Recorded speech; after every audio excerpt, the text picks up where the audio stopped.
State of the Sun Devils with Jeremy Schnell, Jesse Morrison, and Mitch Bareldes, an Arizona Sports podcast. Hello and welcome into another edition of State of the Sun Devils alongside Jesse Morrison and Damon Allred. I'm Jeremy Schnell, special guest here today, the new athletic director of Arizona State University. That's us. Graham Rossini.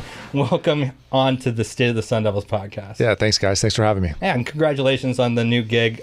Wanted to know, maybe get ASU fans a little chance to get to know you a little bit. I know you've been here in the Valley for a very long time. Right. Yeah. But just what made you the right choice for this job? I'm a Sun Devil. I think out the gate, that's the most important thing that our fans and our community needs to know is that I'm a Sun Devil. I'm one of you. I'm a fan first.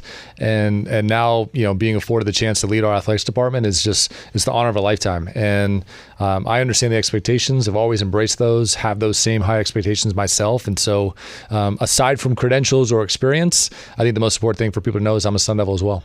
This is an interesting time to be an athletic director in college sports, different than we've ever seen.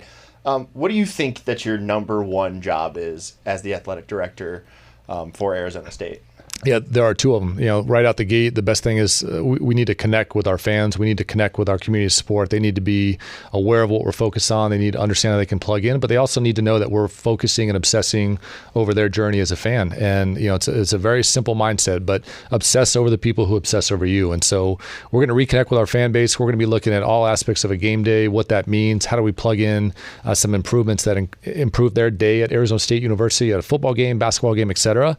And then along from that, football and basketball are critical to our success. And we have 26 sports. We're highly competitive in most, if not all of them.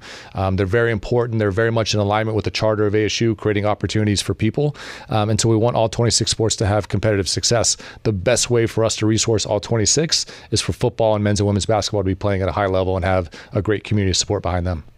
And I'm sure your new position is going to obviously include a lot of new responsibilities. Mm-hmm. What responsibilities, if any, is Michael Crow still going to have in the athletic department?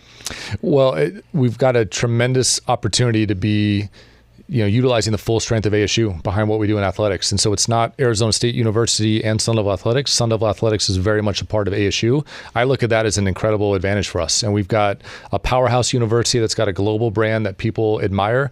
I've been lucky to be in the Big 12 AD room for several months now, just representing ASU and building relationships. And I think every single school has come up at one point and said, man, the power of this brand is so unique. And they see what's happening at ASU.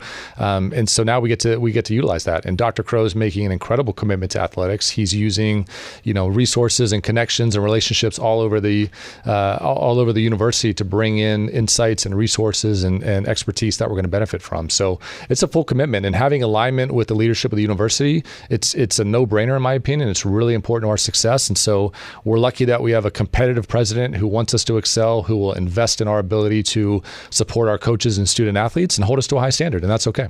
And how much is he going to be involved in the decision-making of Sun Devil Athletics, or is it more going to just be like he's going to let you do your thing, more or less? Yeah, I mean, he's been clear that I'm the executive in charge of Sun Devil Athletics, and that's my responsibility, is to lead a team that will accomplish the goals that he set forth. His goals are very clear. It's focused on the outcomes of our student athletes. It's a win in our key sports, if not all sports, and it's to build great community connections and relationships throughout the Valley, the region, the ASU community at large. And so I've got my marching orders from him very clearly, and he's going to be supportive each step of the way. The recruiting success of men's basketball and the continued growth of women's basketball as a whole. Yep.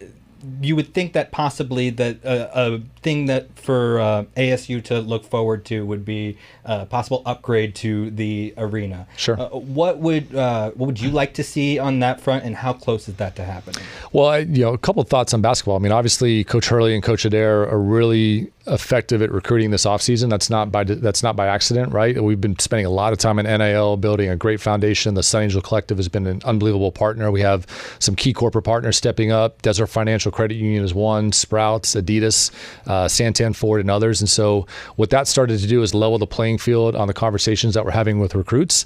But there's no doubt that the physical space matters. My background is in capital projects and fan experience, and Salt River Fields is a project that I'm forever proud of. And I understand how those two things can come together. How are we building a facility that allows our coaches and our athletes to perform at the highest level? And at the same time, we're creating a fan experience and a journey that's second to none. And so, we're hard at work looking at all the opportunities in that facility. I'll be the first to admit that there's some enhancements and some improvements that we want to be mindful of. But out the gate, it's focusing on what that in-game experience is like. What's the quality of entertainment? What's the music like? What's the energy in the building?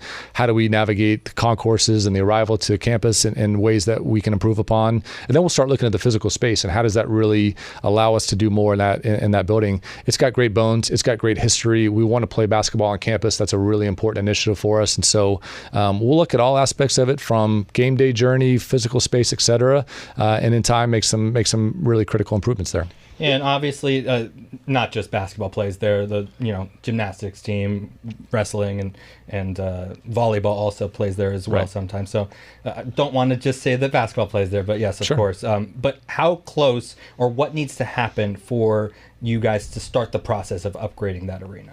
Well, we've been talking about it a lot, and what will evolve from here is really sitting down with our coaches, understanding from their perspective, what are they hearing in recruiting circles, what are some of the key characteristics, and again, we've seen in that building, when you get 12, 13, 14,000 people there to watch any athletic event, particularly Sun Devil basketball, it's electric, right? And it's loud and it's energetic, and we saw it this year in some key games where the fans really made our team have great success, and that got us on the other side. But we're in daily conversations about what are the options, what's the responsible way to begin that, how do we maybe look at over a course of a couple of seasons of making the necessary improvements. A lot of it's going to come from information. How do we really get to connect with our coaches in the way that we can now? How do we understand from our fans what they're seeking in a game day experience, and then build a plan that reflects that? You say improvements. So is it something that you want to keep that arena there and not do like a new build? Yeah, our plan is to play basketball on campus, and again, we're studying the facility to understand how do we do more with what we have. I'm 6'5", right? Like, I've sat in those seats. I understand they're uncomfortable, so that's a natural place for us to look at the seating bowl and how do we make some modifications that make that more of a comfortable experience. How do we have some different areas of the arena bowl that we can sell differently than just one way to come and sit and watch a game? Again, how do we look at the concourses, look at the food and beverage menu, look at the retail, look at the areas outside the arena, our weather year round, certainly during basketball season, and what that allows us to do. How do we take a page from some of what we've done on a football game day with the pitchfork pregame and maybe look at part of that footprint and how it would benefit us in a basketball way? And so, top to bottom, we'll look at all aspects of it and make some responsible decisions when we're ready. And past few years, especially with the men's basketball program, a lot of players have left transfer portal. Mm-hmm. Just how do you all prevent that from happening moving forward? Well, I give Coach Hurley a ton of credit, and I think the benefit of having the Final Four in the Valley this year was for him a chance to really be close to his brother's program and see UConn as one of the nation's best programs, and kind of behind the scenes really what that looks like, and build a system that allows us to replicate that model. And it's nice that he and Danny have that relationship, and they're obviously going to want to help each other, and they're going to share those insights. And so, but Coach Hurley is as focused as I've seen him. He understands the brand of Bobby Hurley and how important that is. He's a gym rat. He loves coaching his sport. He loves being with his team, but he's also a very well-known personality in the sport. And what's been fun to see at a coach over the last 5-6 months is that he understands that he can walk in a room and people want to understand his story. They want to understand moments at Duke and what it was like to play for a national championship, and how do you overcome adversity, and how do you compete at the highest level of your sport. And he's leaning in, and he's utilizing his lived experience, and he's able to project that on his team. He's been able to use that in recruiting conversations, and just again, I can't speak to the roster dynamic maybe before I got here, but I see a coach who's very focused and very connected with his team. Again, we're getting relevant. We have a strong foundation in NIL. That's a part of the conversation. And again, we're getting guys to the next level. We've got alums that are having success in the NBA. He's had success in the NBA. He's got relationships in the sport. He understands the value of education for a lot of for his entire roster. And so understanding how to sell the entire ASU experience and not just Sun Devil basketball. And you alluded to some of the recruiting success that he's been having lately. What in the last 6 months or so, NIL or otherwise, has happened at ASU where they're suddenly fishing for like 5 stars as opposed to just 4 stars. We just understand the relevance in this moment in time. And maybe this version of NIL isn't here forever, it's here for now. And we've really been focused on how do we build relevancy in NIL to be able to sell that or use that in recruiting alongside all the other attributes that would be, in my opinion, very interesting for a recruit looking at ASU. Quality of life, the network, the elite coaches that we have in all of our sports, a great education, a great place to kind of set some roots and hopefully stay here for life like many of us have.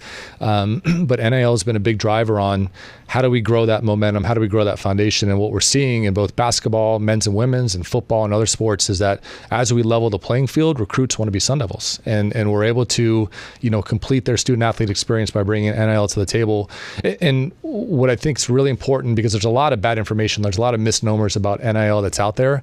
I look at it as a tremendous opportunity to invest in a young person. And, historically, if you supported the Sun Devils, you bought a ticket, maybe you were a donor, maybe you had a business that you wanted to have a corporate partnership. And those are all very appropriate. They're very important now more than ever.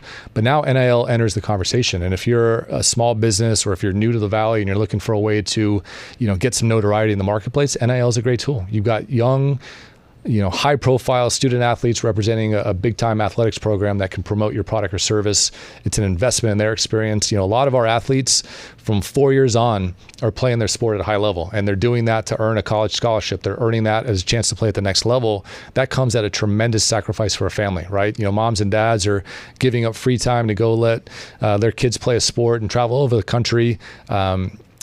They don't have time for high school jobs. They don't have time for internships. They don't have a chance in college to go be a student athlete or a student and an athlete and, kind of an emerging professional. And so I look at NIL as this great opportunity for a company or an individual to invest in a young person. And again, you get the benefit of them promoting your product or service.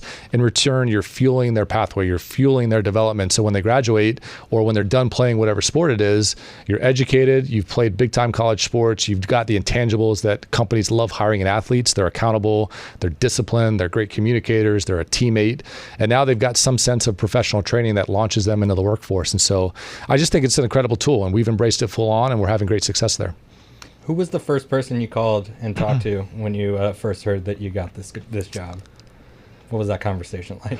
I haven't been asked that yet. Obviously, my wife Allison played volleyball at ASU. She's been very supportive of this entire process. And, dating back to November, she said, look, if there's any chance you have to get this, I want you to know I'm 100% behind you. We've got a 5-year-old and a 2-year-old. We understand that this comes at maybe a sacrifice for some family time, but what better way to raise a family than on a college campus and certainly a place that we both benefited from. And so I've said a few times today, everything good in my adult life happened the moment I came to ASU. My best friends, my relationships, my professional opportunities. My wife's the Sun Devil. We've built this family here. We're Valley residents and proud of that. And it all ties back to ASU. And so she was probably the first call that, hey, it's official. We get to go to work. I've had some great conversations this week with Derek Hall, who I had the pleasure of spending 13 years with. He's a mentor and an older brother to me. Pat Murphy, who was my baseball coach here at ASU and now managing the Brewers and having great success in Major League Baseball. To no surprise, we're probably some of the first phone calls. And you said that you were a fan of ASU athletics since you were just a kid. Yep. What does that 11-year-old maybe Rossini want ASU to become, and how are you now going to make sure that ASU comes to fruition? Yeah, I don't know that I fully grasped the weight of that question, but it's a big part of my backstory that I'm just proud to talk about. And what I would hope is that, a student that's getting ready to enter ASU this fall would look at me as one of many examples of what this experience can create on the other side. And I'm a big believer in being present. I'm a big believer in, you want to find the right environment that's going to fuel your aspirations and your desires, et cetera, but you got to put in the work. You got to meet that environment in the middle, and you got to put in, or you're going to get out what you put into it. And so I just hope I'm one of many success stories coming out of the ASU environment where somebody growing up in the Southeast or the Pacific Northwest will look at ASU for whatever reason they get connected to. Maybe it's sports, maybe it's sustainability, maybe it's the College of Business, maybe it's world-class journalism, whatever the case may be, and say, I want to know more about it because I got introduced to it through a particular area of the university. And so I'm just proud to be a Sun Devil. I think that's it's a neat part of my journey. It was less about becoming an athletic director, and it was more about impacting a place that I benefited from. And so I'm just happy to be in a position where I can represent that. I can convey enthusiasm for all Sun Devils. I can wear the frustrations, but celebrate the wins that we're going to have, and just understand what our fans expect and what we're going through, and just embrace it as it comes.